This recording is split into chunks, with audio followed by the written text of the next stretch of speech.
Hello, math magicians. Today we're going to learn about exponential decay.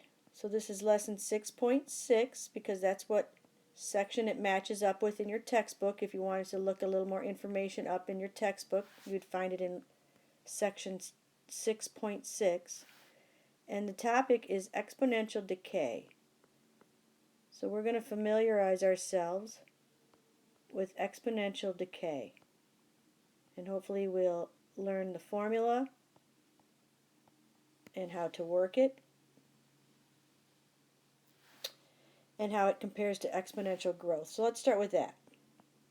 The other day, or in the last lesson, we learned about exponential growth. Now exponential growth is going to grow exponentially as you move from left to right.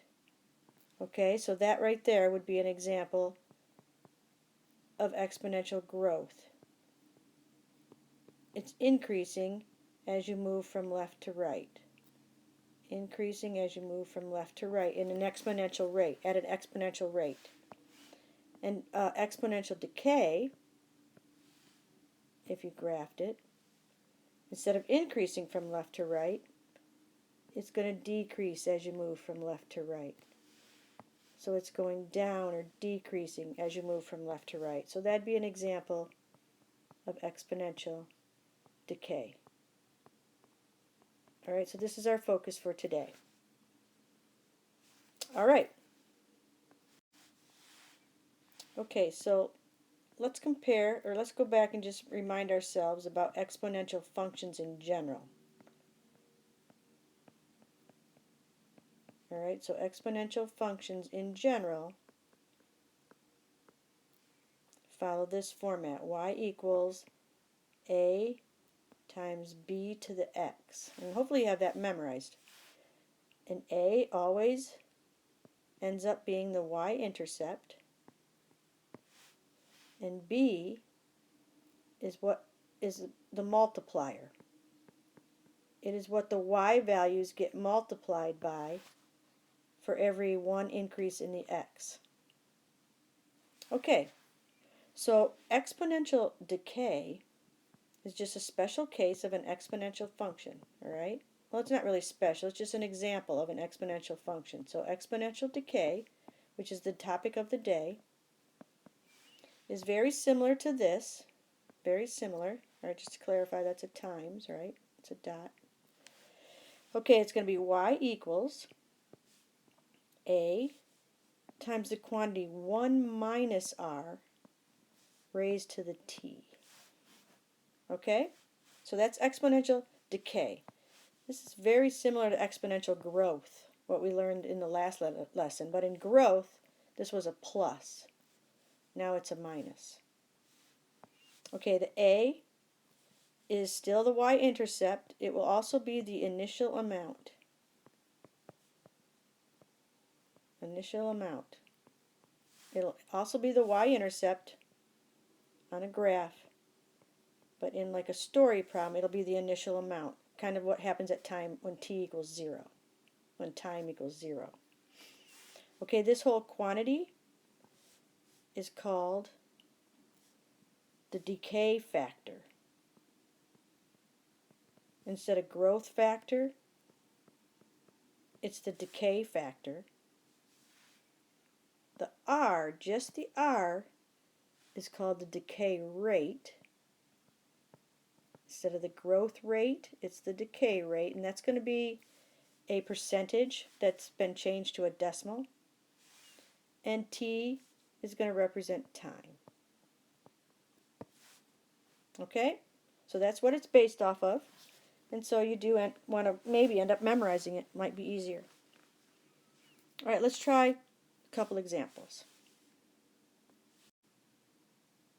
Okay, so some examples. We'll try to go through 3 examples. So the first one, you might be given a formula. Let's say P equals 5,100 times 0.95 to the t. And let's say this represents population, And in this particular town, the population is decreasing. This is an exponential decay. And let's say you're asked to identify A, the initial amount. Alright, so what would A be? The initial amount.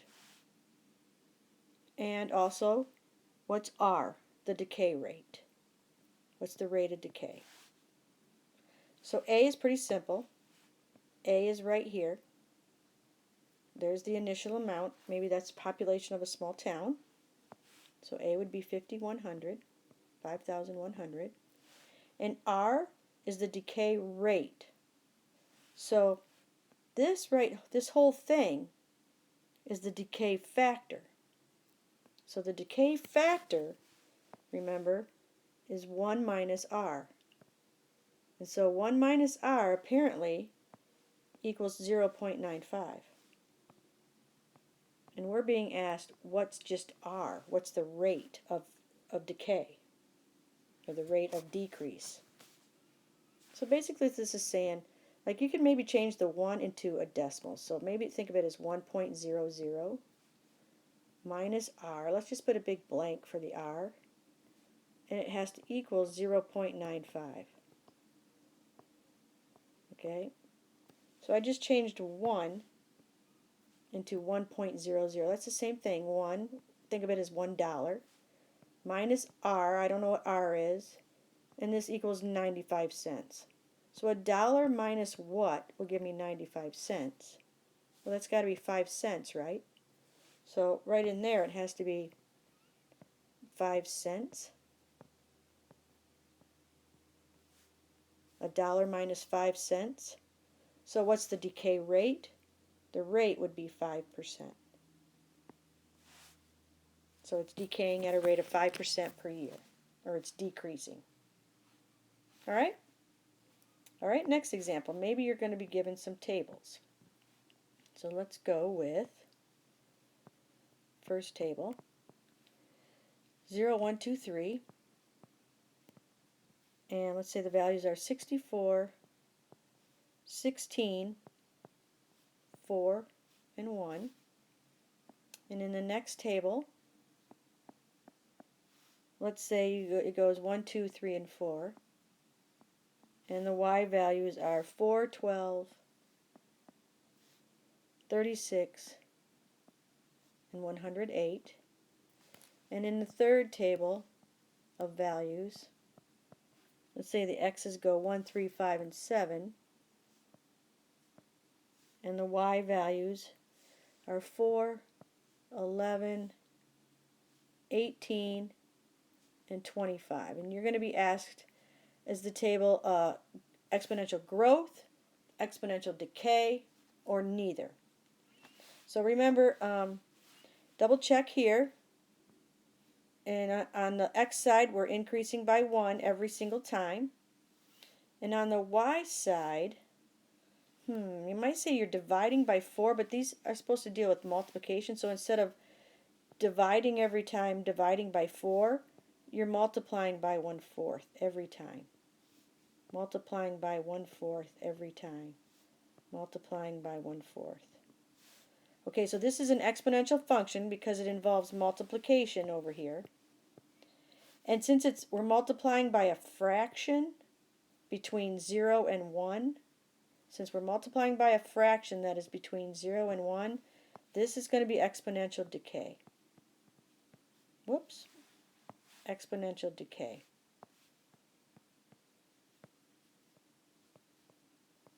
Because we're multiplying by a fraction that's less than 1, between 0 and 1.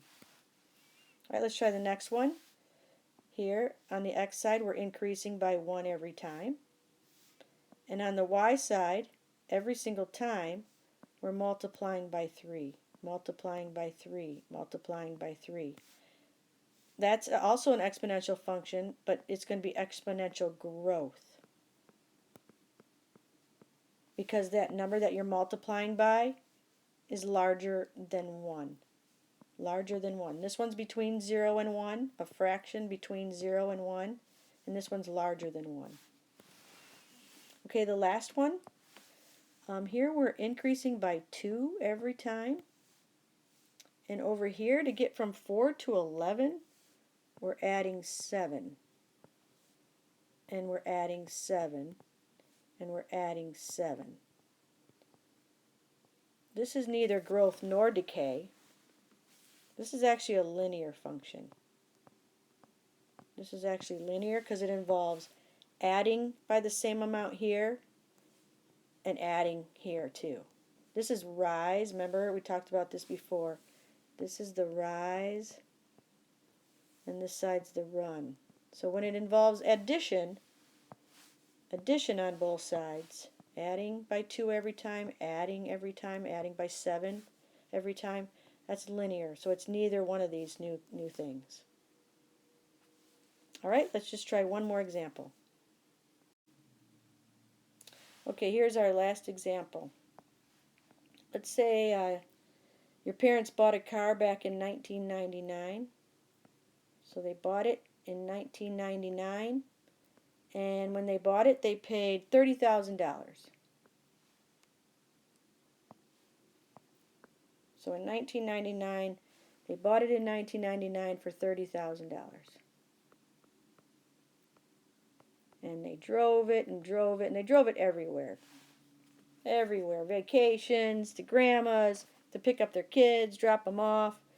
And so through the years, the value decreased because they drove it quite a bit. So the value decreased at 18% per year. They tried to take good care of it, but they put a lot of miles on it because they were having lots of fun. And now they decided that they want to sell it, and so they're trying to figure out what's the approximate value. And let's say actually when they wanted to sell it, it was in 2005. All right. So they bought the car in 1999. It was $30,000. They drove it all around, wear and tear on it, so the value decreased by 18% per year. So since it's decreasing at 18% per year, that's exponential decay. And they're trying to figure out what's it worth now, or what's it going to be worth if they sell it. And let's say that was back in 2005. All right, so it's exponential decay. So y equals a times the quantity, 1 minus r raised to the t. Exponential decay is minus. A stands for the initial amount. So initially this car was worth $30,000. Times 1 minus r is the decay rate, which is the percentage, but remember you don't write it as a percentage, you write it as a decimal. And T stands for the years, and from 1999 to 2005, that's 1999 to 2000, that's 6 years. Okay, now do your math. Order of operations, you do parentheses first. And 1 minus 0.18 is 0.82. Kind of think of it as money, kind of like what's a dollar take away 18 cents? It'd be 82 cents. Now again, keep following your order of operations. You're supposed to do exponents next, so you'd grab a calculator and you'd type this in. Then you'd multiply by 30,000. So you'd do exponents before you'd multiply. And you'd find out that the car value is approximately $9,120.20.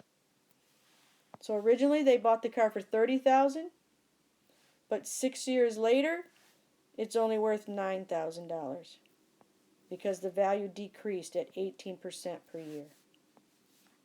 Alright, I hope this is helpful. Good luck. You may want to ask your parents about what their cars are worth after a few years. And talk about buying cars and selling cars. Might be interesting. Alright, good luck with your homework.